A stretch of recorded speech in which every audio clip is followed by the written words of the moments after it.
ദൈവതിരുനാമം മഹത്വപ്പെടുമാറാകട്ടെ. ഇന്നത്തെ ചിന്തയ്ക്ക് ആധാരമായ ഗലാത്യലേഖനം 4:19 വായിക്കുന്നു. എൻ്റെ കുഞ്ഞുങ്ങളെ, ക്രിസ്തു നിങ്ങളിൽ ഉരുവാകുവോളം ഞാൻ പിന്നെയും പ്രസവവേദനപ്പെടുന്നു.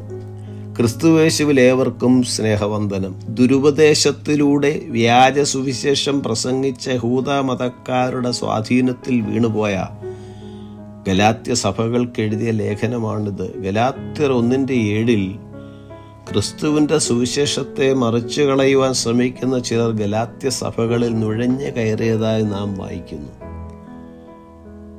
അടിമച്ചങ്ങലയിൽ കുടുങ്ങിപ്പോയ വിശ്വാസികൾ അതിനെ തകർത്ത് കളയുവാനും ക്രിസ്തുവിലുള്ള സ്വാതന്ത്ര്യം അനുഭവിക്കുവാനും അപ്പോസ്തലൻ ആഹ്വാനം ചെയ്യുന്നു.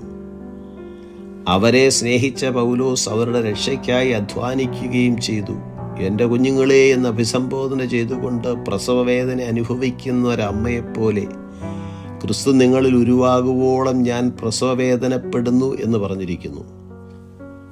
ക്രിസ്തു നിങ്ങൾ ഉരുവാകുവോളം എന്ന രൂപാന്തര പ്രക്രിയ ജീവിതകാലം മുഴുവൻ നീണ്ടു നിൽക്കുന്ന ഒരു കാര്യമാണ്.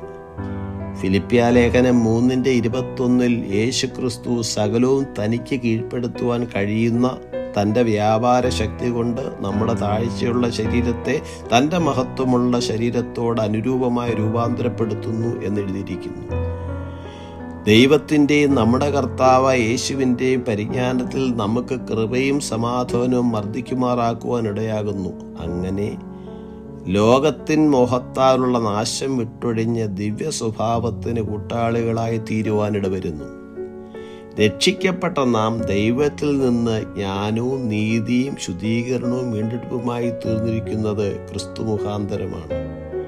ദൈവമോ നമ്മുടെ ബുദ്ധിമുട്ടൊക്കെയും മഹത്വത്തോടെ തൻ്റെ ധനത്തിനൊത്തവണ്ണം ക്രിസ്തു യേശുവിൽ പൂർണ്ണമായി തീർത്തു തരുന്നവനാണ്.